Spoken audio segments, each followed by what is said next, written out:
वबरकातुहू class 7 science chapter number 4 environment and its surrounding. Last time जो हमने पढ़ा था वो इन्वायरमेंट के बारे में और इन्वायरमेंट के कंपोनेंट, इकोसिस्टम, पॉपुलेशन और कम्युनिटी के बारे में पढ़ा था। आज जो है वो है हैबिटेट और उसकी इकसाम कि हैबिटेट क्या होता है और उसकी कितनी किस्में हैं। हैबिटेट को उर्दू में कहते हैं मस्कन। मस्कन कहते हैं एक ऐसी जगह जहाँ पर एक जानदार अपनी सारी ज़िंदगी गुजारता है और उसी जगह पर वो अपनी नस्ल भी बढ़ाता है। ऐसी जगह को मस्कन कहते हैं। जैसे कि मछलियों का जो मस्कन है वो पानी है, मछलियाँ पानी में ही रहती हैं और वहीं पर अपनी नस्ल बढ़ाती हैं। और फ्रॉग यानी कि मेंढक का जो मस्कन है वो खुश्की भी है और पानी भी है। मेंढक दोनों जगहों पर रह सकता है, ठीक है। इसी तरीके से लिजर्ड यानी कि छिपलियाँ, उनका जो मस्कन है वो खुश्की है। तो मस्कन यानी कि हैबिटेट ऐसी जगह को कहते हैं जहाँ पर एक जानदार अपनी सारी ज़िंदगी गुजारता है और उसी जगह पर वो अपनी नस्ल बढ़ाता है। ऐसी जगह को मस्कन यानी कि हैबिटेट कहते हैं। तो habitat is a place where animals live and reproduce. Habitat ऐसी जगह को कहते हैं जहाँ पर जानवर रहते हैं और रिप्रोड्यूस मतलब वो अपनी नस्ल बढ़ाते हैं। ऐसी जगह को हैबिटेट कहते हैं। अब हैबिटेट की चार बड़ी किस्में हैं। चार किस्म की हैबिटेट इस नेचर के अंदर पाई जाती है। इस यूनिवर्स पर चार किस्म की हैबिटेट हैं। सबसे पहली जो हैबिटेट है वो है ग्रास लैंड हैबिटेट यानी कि ग्रास लैंड हैबिटेट। दूसरी हैबिटेट है पॉन्ड हैबिटेट। तीसरी हैबिटेट है डेजर्ट हैबिटेट और चौथी हैबिटेट है रेन फॉरेस्ट हैबिटेट। तो हैबिटेट की चार बड़ी किस्में इस कायनात पर पाई जाती हैं। Grassland habitat, pond habitat, desert habitat and rainforest habitat. तो सबसे पहली टाइप है ग्रास लैंड हैबिटेट। तो what is grassland habitat? कि ग्रास लैंड हैबिटेट क्या होती है? ग्रास लैंड नाम से ही ज़ाहिर है, ग्रास घास, लैंड ज़मीन, यानी कि ज़मीन का वो हिस्सा जहाँ पर घास पाई जाती हो वो हिस्सा कहलाता है ग्रास लैंड हैबिटेट। तो घास वाली जगह ही, यानी कि इसे आप यूँ भी कह सकते हैं मैदानी हैबिटेट, मैदानी मस्कन। जितने भी मैदानी इलाके हैं उन मैदानी इलाकों में पाए जाने वाले जानदारों का जो हैबिटेट है वो कहलाता है ग्रास लैंड हैबिटेट। अब मैदानी इलाकों में कौन कौन से इलाके आ जाते हैं? मैदानी इलाकों में एक तो ग्रासी एरिया आ जाता है। ग्रासी एरिया कहते हैं जहाँ पर हर वक्त सब्ज़ा ही सब्ज़ा हो, घास उगता हो। विंडी एरिया या फिर ऐसा इलाका जहाँ पर हवाएं ज़्यादा चलती हों। और partly dry area, partly dry area कहते हैं ऐसा इलाका जहाँ पर सारा साल खुश्की ना हो, यानी कि आधा साल खुश्की हो और आधे साल वहाँ पर बारिशें हों। ऐसे इलाकों को कहते हैं पार्टली ड्राई एरियाज़, यानी कि नीम खुश्क इलाके। तो ग्रास हैबिटेट में तीन तरह के इलाके शामिल होते हैं। एक इलाका ग्रासी एरिया आ जाता है जहाँ पर हर वक्त सब्ज़ा ही सब्ज़ा होता है। दूसरा एरिया आ जाता है विंडी एरिया जहाँ पर हवाएं ज़्यादा चलती हैं। और तीसरा एरिया आ जाता है पार्टली ड्राई एरिया, यानी कि नीम खुश्क एरिया। नीम खुश्क एरिया से मुराद वहाँ पर सब्ज़ा भी होता है और खुश्की भी होती है। तो ये तीन तरह के इलाके ग्रास लैंड हैबिटेट में आते हैं। और ग्रास लैंड हैबिटेट की एक ख़ास बात यह है कि यहाँ पर जो बारिशें होती हैं वो दरमियानी दर्जे की होती हैं, मतलब बारिशों की जो तादाद होती है वो ज़्यादा नहीं होती। तीसरी जो इसकी ख़ास बात है कि यहाँ की जो ज़मीन है वो फर्टाइल यानी कि ज़रख़ेज़ होती है। यहाँ की जो ज़मीन है वो काश्तकारी के लिए बहुत ही बेहतरीन होती है। किसी किस्म की भी फसल यहाँ पर उगाई जा सकती है।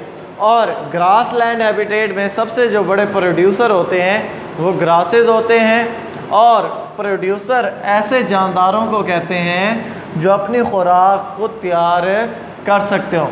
तो grassland habitat it is a grassy, windy and partly dry areas. It receive medium amount of rain, soil is fertile, grasses are the main producers in the grassland habitat।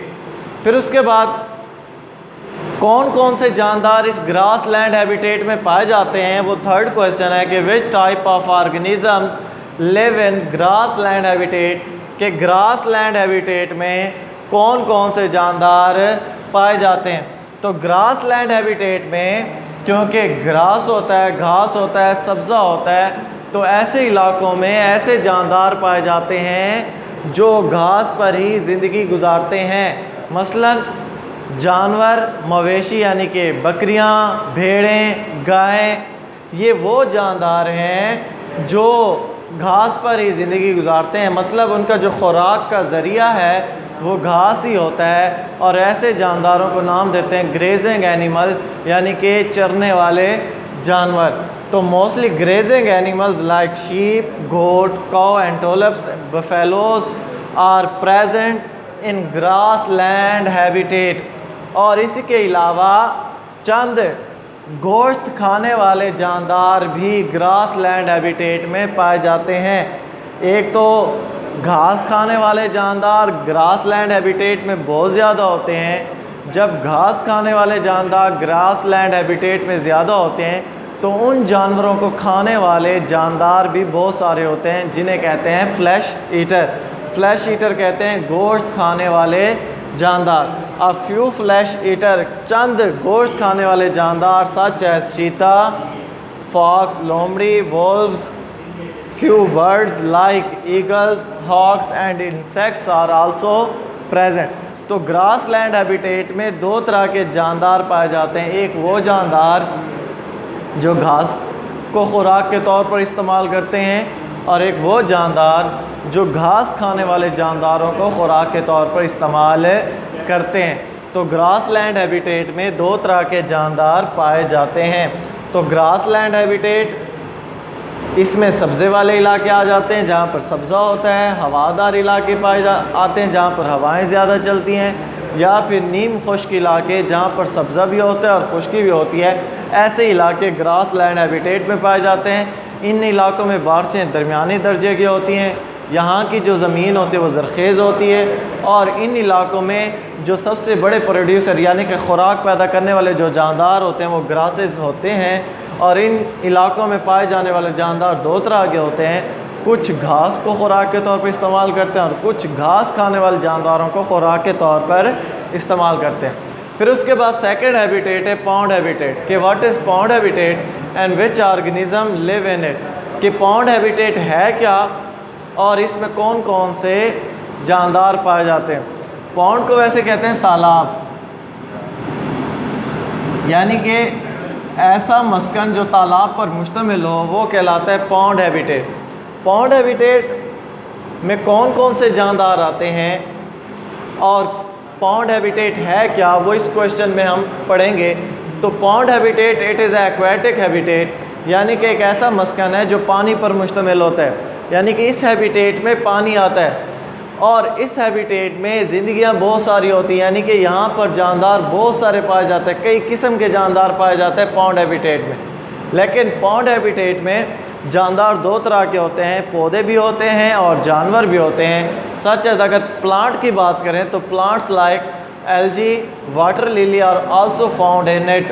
तो अगर पौधों की बात करते हैं तो पौधों में जो सबसे पहला पाया जाता है वो एल्गी। एल्गी को आप काई भी कहते हैं, और वाटर लिली यानी कि कंवल का फूल या कंवल का पौधा, ये ऐसे पौधे हैं जो इस पॉन्ड हैबिटेट में सबसे ज़्यादा पाए जाते हैं। और इनके अलावा चंद एनिमल्स जैसे कि फिशेस, पॉन्ड स्केटर जिसे झींगर कहते हैं, wolf spider, snails, frogs and microscopic organism are also found in it. तो पॉन्ड हैबिटेट में दो तरह के जानदार, पौधे और जानवर, ये दो तरह के जानदार इसी हैबिटेट में, इसी मस्कन में अपनी ज़िंदगी गुजारते हैं। और ये जो मस्कन है ये पानी पर मुश्तमिल होता है और सबसे ज़्यादा ज़िंदगियाँ रखने वाला यानी कि सबसे ज़्यादा किस्म के जानदार इसी हैबिटेट के अंदर पाए जाते हैं। फिर उसके बाद है third habitat, what is desert habitat. कि डेजर्ट हैबिटेट यानी कि सहराई मस्कन क्या होते हैं। तो सहराई मस्कन ऐसे इलाके हैं जो खुश्क, तो deserts are driest land area. तो डेजर्ट हैबिटेट ऐसे इलाकों पर मुश्तमिल होते हैं जहाँ पर सालाना बारिशें बहुत ही कम होती हों। तो जहाँ पर बारिशों की तादाद बहुत कम होती है वो इलाके कहलाते हैं डेजर्ट हैबिटेट। और यहाँ पर जब बारिशें होती हैं तो वो बारिशें ज़मीन पर ठहर नहीं पाती, बल्कि बारिश का जो पानी है वो फ़ौरन ज़ेरे ज़मीन चला जाता है। उसकी वजह है कि यहाँ पर जो मट्टी होती है वो रेतली होती है, तो रेतली ज़मीन होने की वजह से पानी सतह पर ठहर नहीं पाता, तो वो पानी ज़ेरे ज़मीन चला जाता है। और यहाँ पर जो पौधे और जानवर पाए जाते हैं वो पौधे और जानवर उस कमी के हवाले से अपने अंदर चेंजेस पैदा कर लेते हैं ताकि वो कम पानी के अंदर भी अपनी ज़िंदगी को गुजार सकें। तो ये वो 3 हैबिटेट हैं जो आज के टॉपिक में हमने पढ़ी हैं। अल्लाह हाफ़िज़।